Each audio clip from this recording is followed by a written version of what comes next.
primeiro-ministro da China, Wen Jiabao, visitou o Brasil recentemente pela primeira vez e surpreendeu pelo conhecimento que tem sobre nosso país. Segundo ele, devido ao aumento da amizade e dos negócios entre Brasil e China, vem estudando nossa cultura, nosso povo, desenvolvimento e nosso governo nos últimos 5 anos e, por isso, aproveitou a visita de acordos comerciais para lançar algumas sugestões que, segundo ele, foram responsáveis pelas mudanças e pelo crescimento estrondoso da China nos últimos anos. Durante uma de suas conversas com a presidente Dilma e seus ministros, Wen foi enfático no que ele chama de solução para os países emergentes, que é o caso do Brasil, China, Índia e outros países que entraram em grande fase de crescimento nos últimos anos, sendo a China a líder absoluta nessa fila. O que o ministro aponta como principal ponto para um país como o Brasil desponte a crescer fortemente?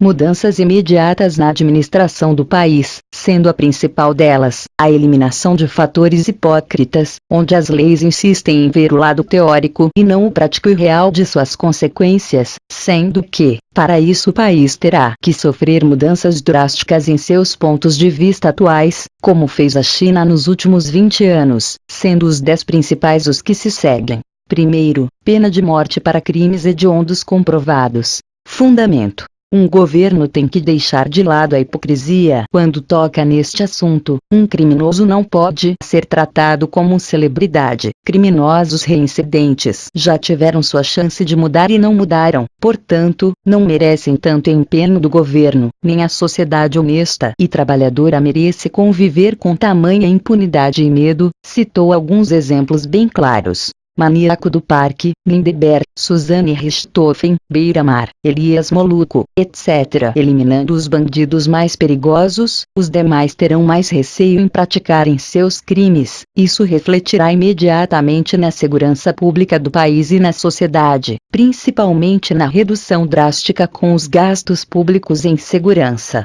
A longo prazo isso também reflete na cultura e comportamento de um povo.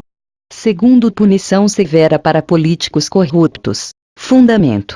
É estarrecedor saber que o Brasil tem o segundo maior índice de corrupção do mundo, perdendo apenas para a Nigéria. Porém, comparando os dois países, o Brasil está em uma situação bem pior, já que não pune nenhum político corrupto como deveria. O Brasil é o único país do mundo que não tem absolutamente nenhum político preso por corrupção, portanto, está clara a razão dessa praga, a corrupção, estar cada vez pior no país, já que nenhuma providência é tomada. Na China, corrupção comprovada é punida com pena de morte ou prisão perpétua, além, é óbvio, de imediata devolução aos cofres públicos dos valores roubados.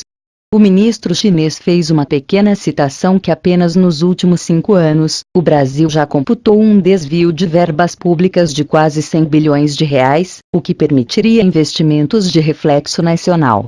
Ou seja, algo está errado e precisa ser mudado imediatamente. Terceiro, quintuplicar o investimento em educação. Fundamento.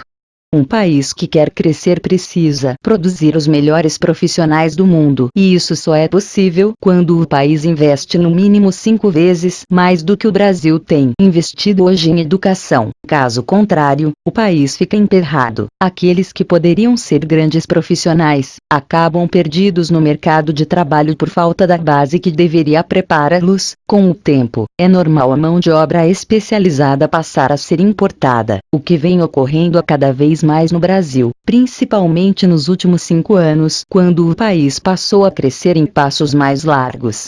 Quarto, redução drástica da carga tributária, reforma tributária imediata. Fundamento.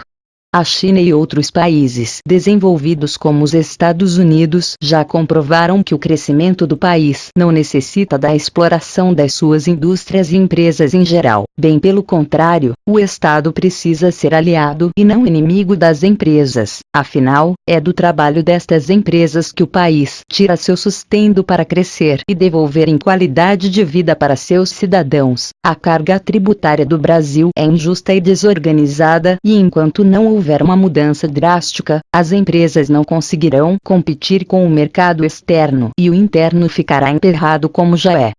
Quinto, redução de pelo menos 80% dos salários dos políticos brasileiros. Fundamento: o Brasil tem os políticos mais caros do mundo. Isso ocorre pela cultura da malandragem instalada após a democracia desorganizada que tomou posse a partir dos anos 90 e pela falta de regras no quesito salário do político. O político precisa entender que é um funcionário público como qualquer outro, com a função de empregar seu trabalho e seus conhecimentos em prol do seu país e não um rei, como se vê atualmente. A Constituição precisa definir um teto salarial compatível com os demais funcionários públicos e a partir daí, os aumentos seguirem o salário mínimo padrão do país. Na China, um deputado custa menos de 10% do que um deputado brasileiro. A revolta da nação com essa balbúrdia com o dinheiro público, com o abuso de mega salários, sem a devida correspondência em soluções para o povo, causa ainda mais prejuízos ao Estado, pois um povo sentindo-se roubado pelos seus líderes políticos, perde a percepção do que é certo, justo, honesto e honrado. Sexto, desburocratização imediata. Fundamento: o Brasil sempre foi o país mais complexo em matéria de negociação. Segundo vem, a China é hoje o maior exportador de manufaturados do mundo, ultrapassando os Estados Unidos em 2010 e sem nenhuma dúvida, a China e os Estados Unidos consideram o Brasil o país mais burocrata, tanto na importação quanto exportação, além, é claro, do seu mercado interno. Para tudo existem dezenas de barreiras impedindo a negociação, que acabam e muitas vezes barrando o desenvolvimento das empresas e refletindo diretamente no desenvolvimento do país. Isso é um caso urgente para ser solucionado. Sétimo, recuperação do apagão de investimentos dos últimos 50 anos. Fundamento: o Brasil sofreu um forte apagão de investimentos nos últimos 50 anos, isso é um fato comprovado. Investimentos em infraestrutura, educação, cultura e praticamente todas as demais áreas relacionadas ao Estado. Isso impediu o crescimento do país e seguirá impedindo por no mínimo mais 50 anos se o Brasil não tomar atitudes fortes hoje. O Brasil tem tudo para ser um grande líder mundial, tem território, não sofre desastres naturais severos, vive em paz com o resto do mundo, mostrou-se inteligente ao sair ileso da grande crise financeira de 2008, porém, precisa ter a coragem de superar suas adversidades políticas e aprender a investir corretamente naquilo que mais necessita.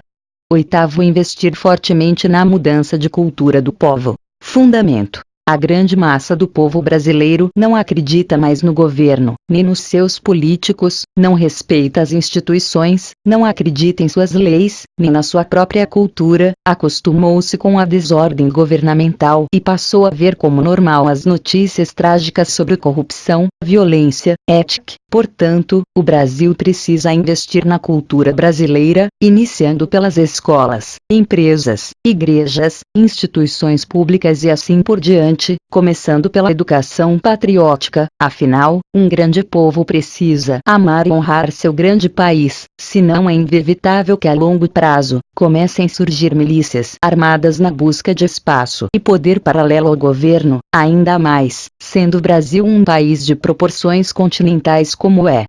Nono, investir em ciência e tecnologia imediatamente. Fundamento: proporcionalmente, o Brasil investe menos de 8% do que a China em ciência e tecnologia. Isso começou a ter forte reflexo no país nos últimos 5 anos, quando o Brasil passou a crescer e aparecer no mundo como um país emergente e que vai crescer muito a partir de agora. Porém, não tem engenharia de qualidade, não tem medicina de qualidade, tecnologia de qualidade, não tem profissionais com formação de qualidade para concorrer com os países desenvolvidos que encontram-se mais de 20 anos à frente do Brasil. Isso é um fato e precisa ser visto imediatamente, pois reflete diretamente no desenvolvimento de toda a nação. Décimo, menoridade penal e trabalhista a partir de 16 anos. O mundo está envelhecendo.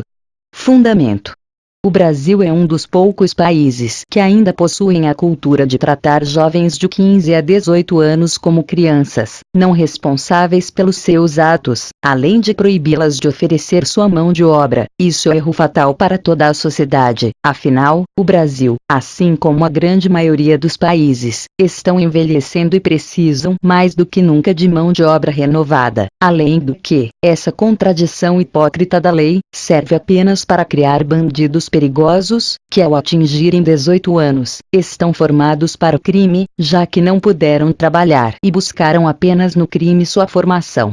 Na China, jovens têm permissão do governo para trabalhar normalmente, não apenas como estagiários como no Brasil, a partir dos 15 anos, desde que continuem estudando e, sim, respondem pelos seus crimes normalmente, como qualquer adulto com mais de 18 anos.